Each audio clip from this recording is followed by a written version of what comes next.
Il y a quelques jours de cela, un étudiant a prêché avec un bouquet de fleurs. Il est venu avec un bouquet de fleurs, il dit excusez-moi, il dit moi je ne sais pas parler, je ne sais pas m'expliquer, mais il dit voilà, Dieu m'a demandé de vous transmettre un message avec un petit bouquet de fleurs.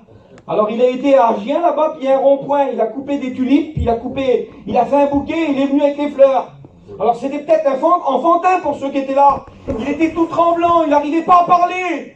Mais je sais une chose, c'est que quand il a fini son petit message, Dieu avait frappé nos cœurs, et on était tous en train de pleurer dans la salle. Parce que Dieu se plaît dans la simplicité. Et Dieu nous a laissé le moyen pour que le cœur change, le moyen pour que les foyers se relèvent, le moyen pour que le captif soit délivré. Dieu nous a laissé un outil qui est inchangeable, il ne diminue pas, il ne change pas, c'est sa parole. Amen. Il n'y a rien au-dessus de la parole de Dieu. On a des copains qui sont serviteurs de Dieu partout en France, et quand on prend des nouvelles des églises, moi j'habite à Lure, d'un petit village, et puis l'église pendant 20 ans elle a resté à 80 membres. 80 membres. Et puis là, le Seigneur, il nous a utilisés dans les étés qui sont passés. Et aujourd'hui, quand vous arrivez à Lure, en un hiver, il y a 200 membres. Amen. Et quand on regarde, mais qu'est-ce qu'il y a eu? Il y a eu le résultat de la parole de Dieu. J'aimerais dire que c'est la parole de Dieu qui est vaillante. Elle est vaillante, la parole de Dieu. Et elle fait le travail qu'aucun homme ne peut faire. Vous savez, il y a des religions en Amérique, ça s'appelle les méthodistes. Ils prennent les gens, ils les mettent assis sur une chaise. Et puis si tu es un buveur, ils te mettent assis, puis ils te parlent avec un grand sérieux. Et puis ils te disent, il ne faut plus boire. Facile à dire. Mais quand il n'y a pas une action, quand le divin n'a pas agi, alors ils se retiennent, mais ils sont encore liés. Tandis que nous, le Dieu que nous prêchons, le Dieu que nous annonçons, l'évangile que nous avons, elle a un pouvoir de délier ce soir celui qui est captif. Il y a un verset des Écritures que je cite dans toutes mes prédications, ça fait à peu près 1 mois et demi. J'arrive pas à sortir de ma prédication. Ce soir, je ne vais pas vous gêner, je vais le citer encore. J'ai fait des cultes avec le verset là. J'ai fait des réunions de prière avec le verset là. Dieu a besoin de nous rappeler des choses importantes. Et je parle autant aux inconvertis, aux rétrogrades qu'aux chrétiens ce soir. C'est l'apôtre Paul. L'apôtre Paul vient nous renseigner sur la parole de Dieu. La parole de Dieu, la Bible que nous tenons là, c'est une bibliothèque de 66 livres. Et il y a 40 hommes différents qui ont écrit la parole de Dieu. Sur une période de 1600 ans. Ça veut dire que la plupart des écrivains de la parole de Dieu ne se sont jamais croisés. Ils ne se connaissent pas. Le prophète Ézéchiel ne connaît pas Jean, le disciple qui a écrit l'Apocalypse. Il ne connaît pas non plus Moïse qui a eu la grande révélation de la Genèse. Il y a 2 hommes de révélation dans la parole. La première révélation, c'est Moïse qui la reçoit, et lui, il va expliquer le commencement des choses. Personne ne savait comment que Adam et Ève avaient été créés. Eh bien, Moïse, il a la révélation et il écrit le livre de la Genèse sur ce que Dieu a fait. Jean, lui, à la fin de sa vie, il reçoit la révélation sur ce que Dieu va faire. C'est totalement différent. Ils ne se sont jamais croisés, mais ils sont en accord à cause du verset que je vais vous citer. C'est l'apôtre Paul qui nous dit dans 2 Timothée, au chapitre 3 et au verset 16, « Toute écriture est inspirée de Dieu. » Amen. La Bible entière, c'est la parole unique de Dieu. Ces 40 hommes ont été saisis par l'Esprit. Vous savez, je le dis pour imager ce que je vais vous citer ce soir. Lorsqu'on était à l'école, on n'a pas été dans les grandes écoles, mais quand on était à l'école, il y avait un jour dans la semaine où il y avait le jour de la dictée. Je ne sais pas si vous vous souvenez de ce jour-là, mais c'était un jour qui était sérieux. On était derrière nos petits bureaux, on avait une page blanche et on avait un stylo. On était stressés ce jour-là, vous savez pourquoi? Parce qu'on n'avait pas le droit d'écrire ce qu'on avait envie d'écrire. Je me souviens du maître ou de la maîtresse, ils avaient le livre, là ils marchaient comme ça dans les rangs, et ils citaient à haute voix ce qui était écrit dans le livre, et nous, on avait l'instruction de recopier à la perfection ce qu'on avait entendu. C'était la dictée. Eh bien, les 40 hommes qui ont écrit la parole de Dieu ont été à la dictée de Dieu. Ils n'ont pas écrit ce qu'ils avaient envie d'écrire. Ils n'ont pas embelli les versets de la parole de Dieu. Mais le Saint-Esprit était sur eux. Et ils se sont tous accordés pour parler d'un personnage qui devait arriver. Jésus, le Fils unique de Dieu, le Sauveur de tous les hommes. La parole de Dieu, alors il dit, elle est inspirée de Dieu, mais il va continuer, l'apôtre Paul, et il va dire, elle est utile. Toute écriture est inspirée de Dieu et est utile. La parole de Dieu doit trouver son utilité. Si on écoute la parole de Dieu et que rien ne change, je te le dis devant la part du Seigneur, ne viens pas te dresser contre les Écritures, ni contre le pasteur qui a prêché la Bible. S'il a cité des versets et que tu ne te sors pas de ton problème, c'est parce que tu n'as pas saisi le message. Le pasteur doit le prêcher, inspiré par Dieu, sous l'onction de Dieu. Et j'aimerais vous dire que ceux qui l'écoutent, le message, doivent le saisir. Parce que le message, quand tu le saisis, il trouve son utilité. Et il vient faire le travail chez toi que tu n'as jamais pu faire. Il vient t'apporter ce que tu n'as jamais pu mettre dans ton cœur. C'est l'évangile, c'est la parole. Amen. L'apôtre, il dit, lui, il dit, elle est utile. Un autre va dire, c'est une parole qui est vivante. Est-ce que vous le croyez qu'elle est vivante? Amen. Il dit, elle est permanente. Quelle beauté, la permanence de la parole. En voulant dire par là, j'ai regardé le mot permanence, qui veut dire, à 10h30 à peu près, vous pouvez venir devant l'église, elle sera fermée à clé. Les lumières seront éteintes, il n'y aura plus les serviteurs de Dieu. Ils seront chez eux en train de dormir. Il n'y a pas de permanence dans l'église, mais il y a une permanence dans la parole. La parole de Dieu agit tous les jours, constamment, nuit et jour, elle n'est jamais fermée. Elle parle dans les cœurs. C'est la parole vivante de Dieu, agissante, permanente. Il dit elle est efficace.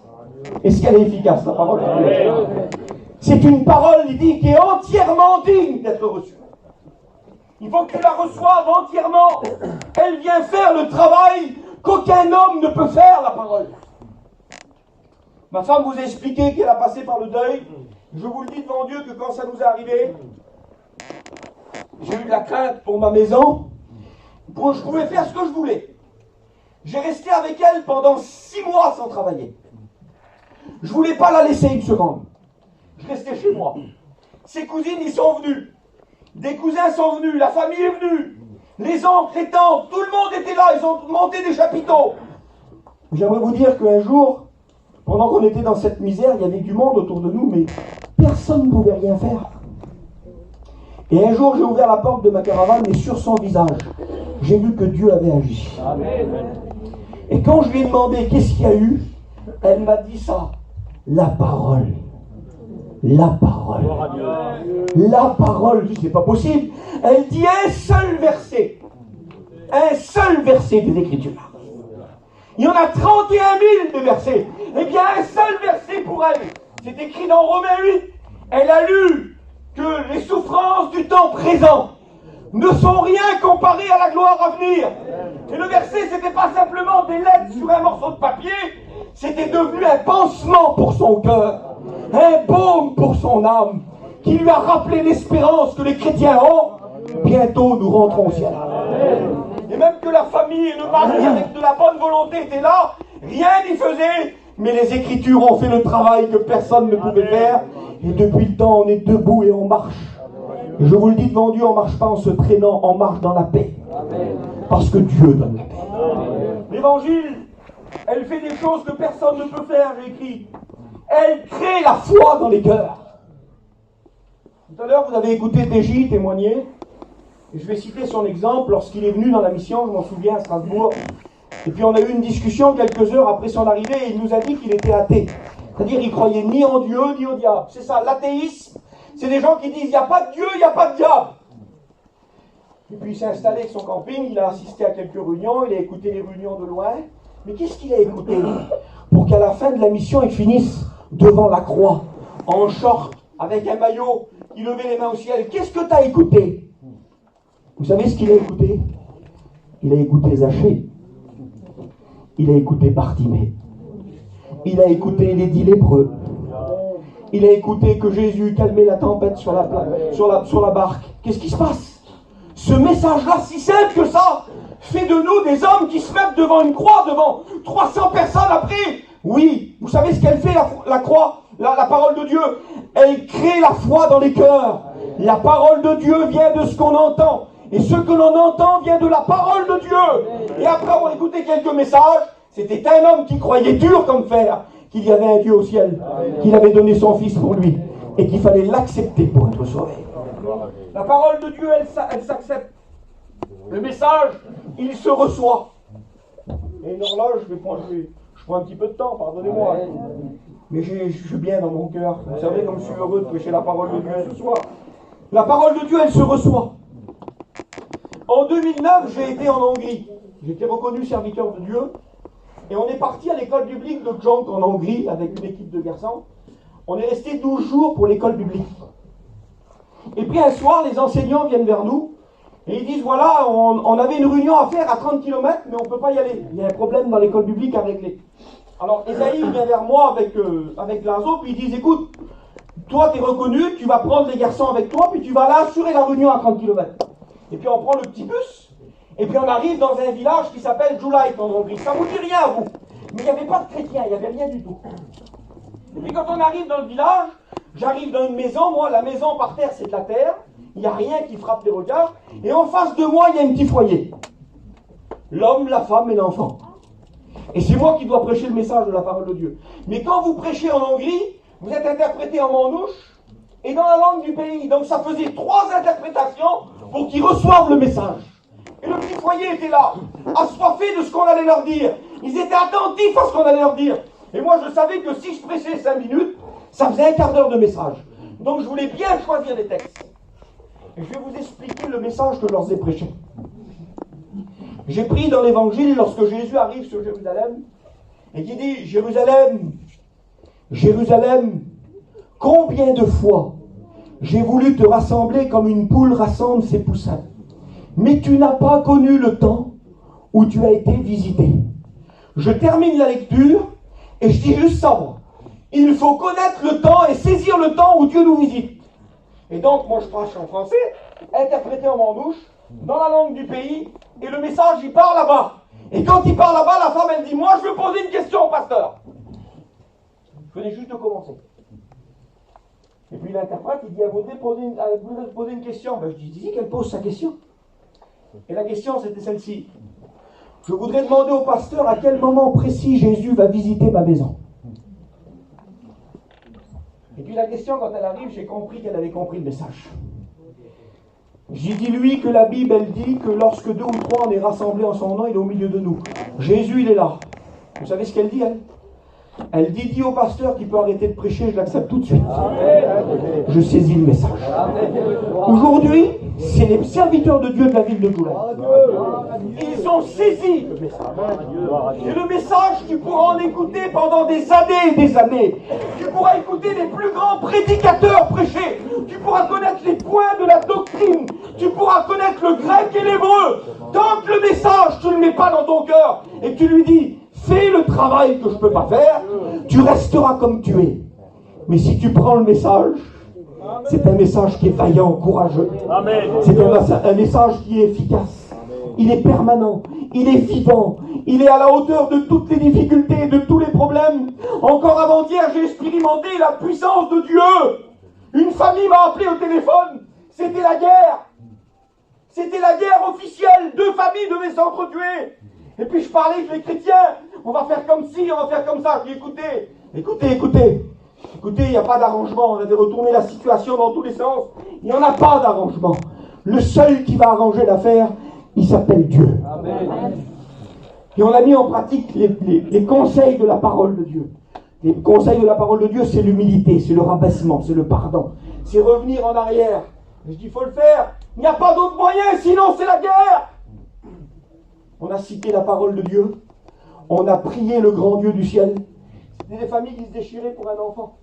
Et après la prière, quelques heures plus tard, je reçois la petite vidéo là. Le foyer est rétabli. Amen. Les familles sont réconciliées. Pourquoi? Parce que c'est l'évangile, elle est vaillante. Elle est permanente, elle est puissante. Elle est à la hauteur de toutes les situations. Alors voulez-vous écouter ce que c'est que l'évangile?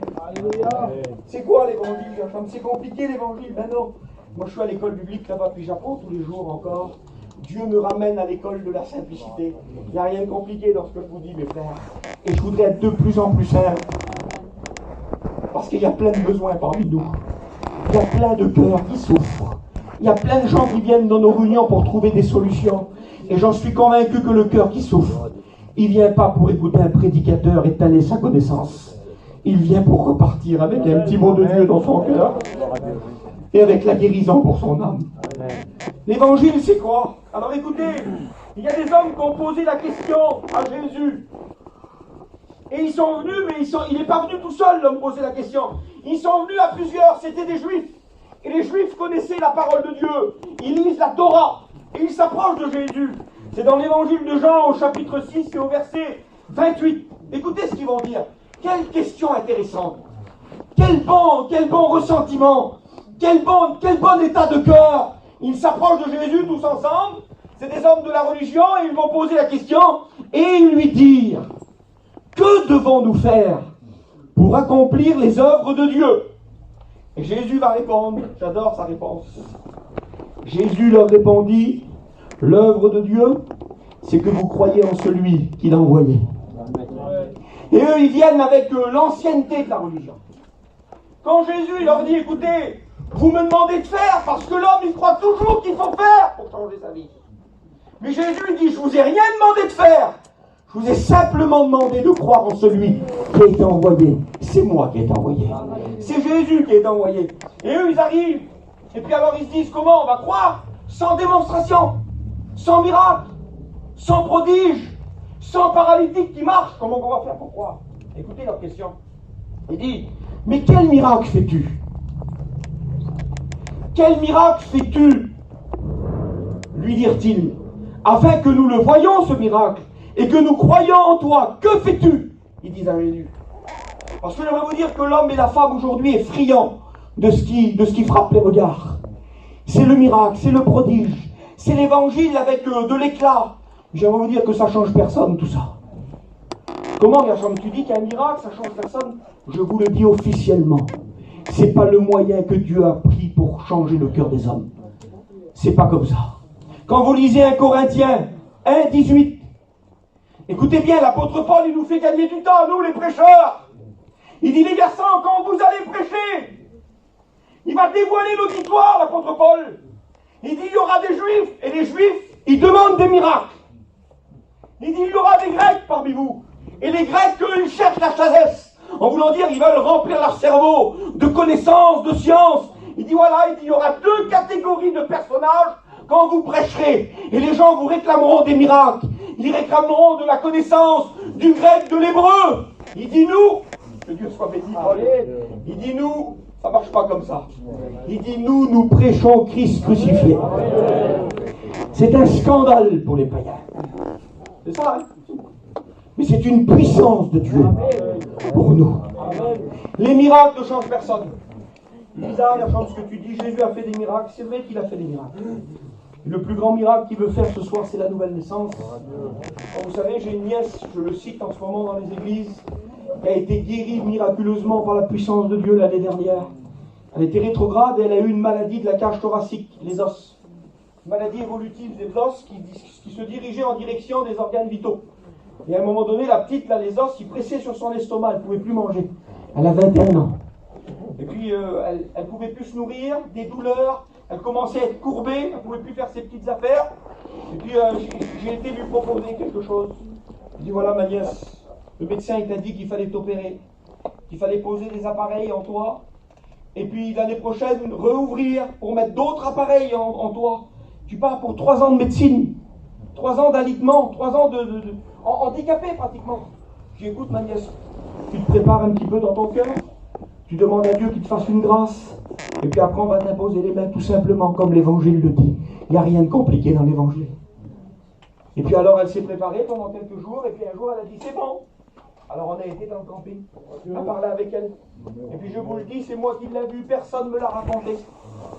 Et puis j'ai prié, on a prié pour elle. Et quand on a prié pour elle, j'avais mes mains sur elle. Et quand j'ai prié, j'ai senti ses os qui craquaient. Et que Dieu remettait tout en place. À la fin de la prière, elle était toute droite. Rétablie, elle faisait des gestes qu'elle n'avait jamais fait. Elle a commencé à manger, elle mangeait, c'était fini. J'ai la photo dans mon téléphone. Vous voyez un scanner où il y a un corps qui est atrophié, tout tordu. Vous te dites: comment qu'elle va faire? Et quelques jours plus tard, elle fait l'IRM, le scanner. Il y a les droites rétablies, remis en place. Amen. Elle est parvenue à Dieu pour autant. Parce que ce n'est pas le moyen que Dieu a choisi. Quelques jours plus tard, son mari fait un accident sur l'autoroute. Il tape à 135 dans une auto arrêtée. Il sort de l'auto comme si rien. Il sort du camion, il va se cacher là-bas. Il n'a pas une égratignure. On y parle à la petite, on veut lui faire de la morale, nous. D'une manière, ce Seigneur, il t'a guéri complètement. Le Seigneur, il a gardé ton mari. Tu vois pas tout ce que Dieu déploie pour toi? Oui, je sais. Mais rien de plus. C'est pas qu'elle est dure, hein. Elle est biblique. Et puis cet hiver, elle vit à La Réunion, là-bas, au petit séminaire. Elle arrive à La Réunion, elle se met assise sur une chaise, comme toi, tu es sur ta chaise. Et elle écoute le moyen que Dieu a choisi. La parole de Dieu. Et quand elle écoute la parole de Dieu, c'est le cœur qui est touché, c'est pas les os. C'est le cœur qui est touché quand la parole de Dieu est prêchée. Dieu s'adresse aux hommes. La parole de Dieu, elle cible les cœurs et les âmes. Elle cible pas de rétablir ton foyer pour que tu t'arranges avec lui et puis que ça aille un petit peu mieux, moins de disputes, moins de drogue, moins de cris, moins d'alcool. C'est pas ça l'évangile. L'évangile, elle rentre dans l'intérieur et dans les profondeurs des cœurs. Et elle change le mal en bien. Il faut commencer par l'intérieur. Le vrai travail de l'évangile, c'est de commencer par l'intérieur. Jésus va leur parler à ces hommes-là. Excusez-moi, j'ai peur d'être trop long. Mais je prends mon temps, je me sens bien. Ils demandent des miracles et puis ils mettent en avant leur ancienneté dans les choses de Dieu. Tout de suite après, c'est un dialogue que je suis en train de vous prêcher. On avait dit, quel miracle fais-tu afin qu'on croie en ce que tu dis? Et puis il y en a un certainement qui vient tout fier, il dit, nos pères ont mangé la manne dans le désert, hein, selon ce qui est écrit. Il leur donna le pain du ciel à manger. On est des anciens, nous, hein. On est des enfants de la mission, nous, hein. On a grandi sur le tapis dans le chapiteau. Je suis d'accord avec toi, que Dieu te bénisse. Mais si tu n'as pas saisi le message, il vaudrait mieux pour toi d'avoir jamais connu. Et puis être un novice dans les choses de Dieu. Et puis te mettre assis comme les garçons, ils ont fait. Il est venu, tu as vu, une mission. Il repart le foyer, les baptiser. Et qu'est-ce qu'il a fait, Kevin? Il a saisi. Il a pris l'évangile, vous comprenez ça? Eux, ils mettent tout de suite en avant leur vie avec Abraham, et puis ils mettent le pain, la manne, ils ont vu les miracles, nos pères, nous, oui, d'accord. Mais si ton père, il a vu un miracle, et que toi, t'en vois pas, ça sert à rien. Écoutez bien, on continue le dialogue. Il dit, nos pères ont mangé le pain du ciel. Et Jésus va répondre. Que Dieu soit béni. Jésus leur dit, en vérité, je vous le dis, Moïse, il ne vous a pas donné le pain du ciel, mais mon Père vous donne le vrai pain du ciel.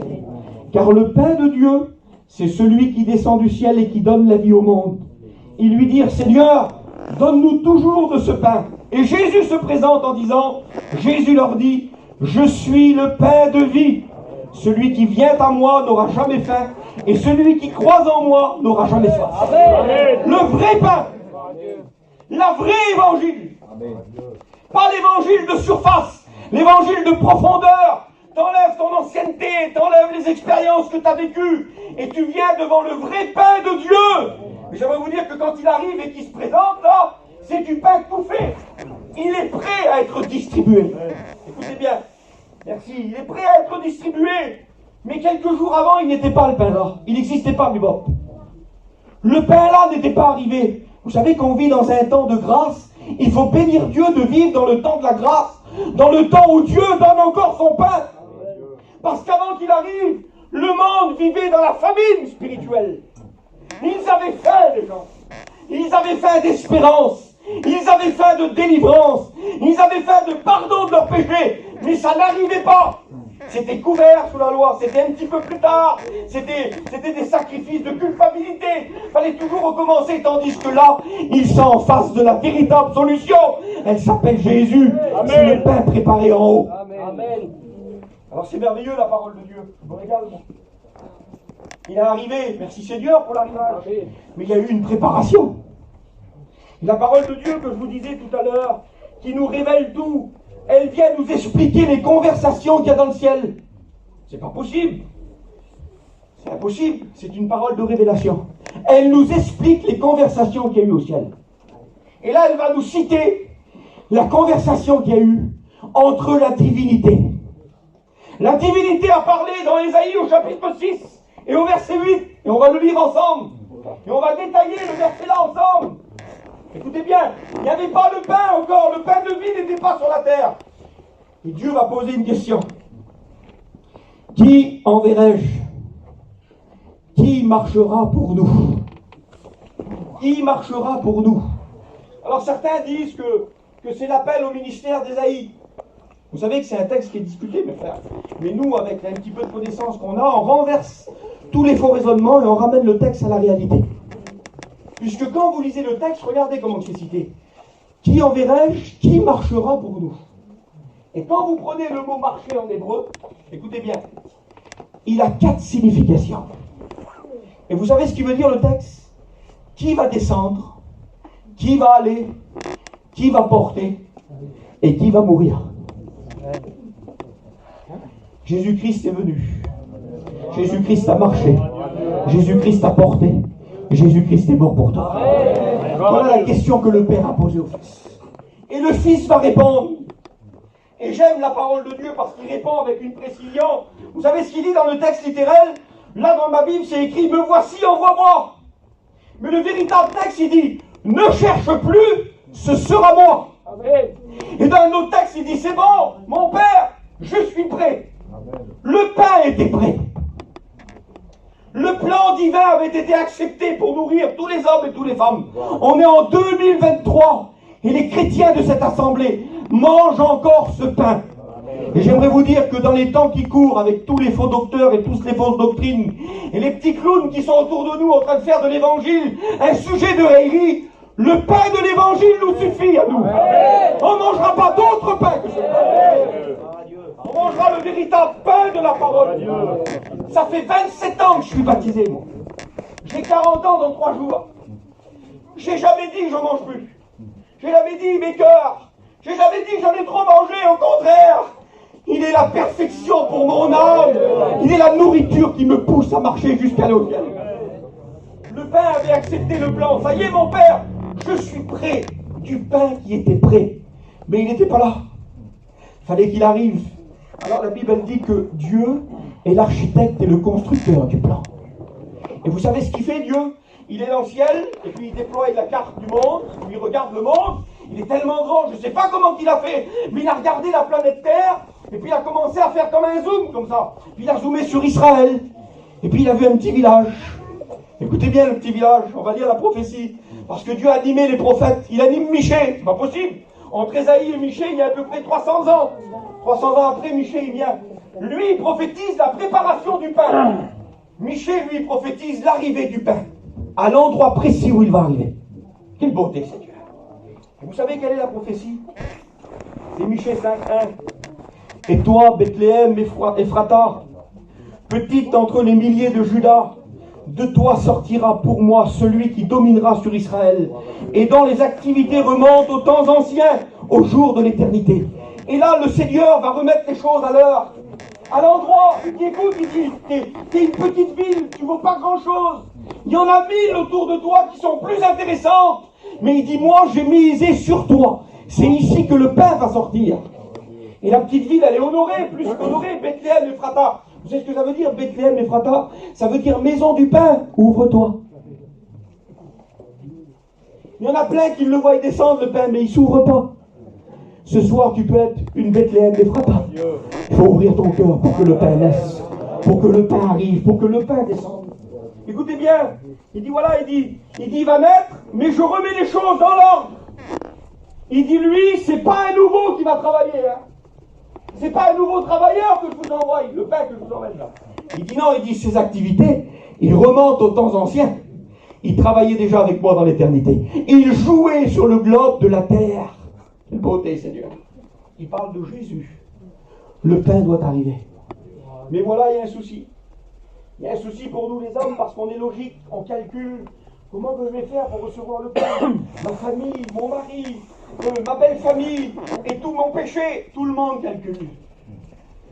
Laisse Dieu faire. Amen. Vous savez comment que Dieu s'y prend pour que le pain arrive à destination? Pardonnez-moi, mais j'ai trouvé ça trop beau, donc je le cite. le petit foyer, pardonnez-moi, qui est dans l'espérance de la naissance de Jésus, se trouve à 120 km de Bethléem Ephrata.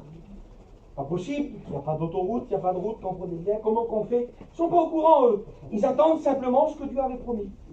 Et puis il y a un homme qui s'appelle Auguste César. Et il y a un empereur qui s'appelle Quirinus. Qu'est-ce qu'il vient de faire, Gershom, tout de suite là? Qu'est-ce qu'il vient de faire dans l'histoire que tu nous cites?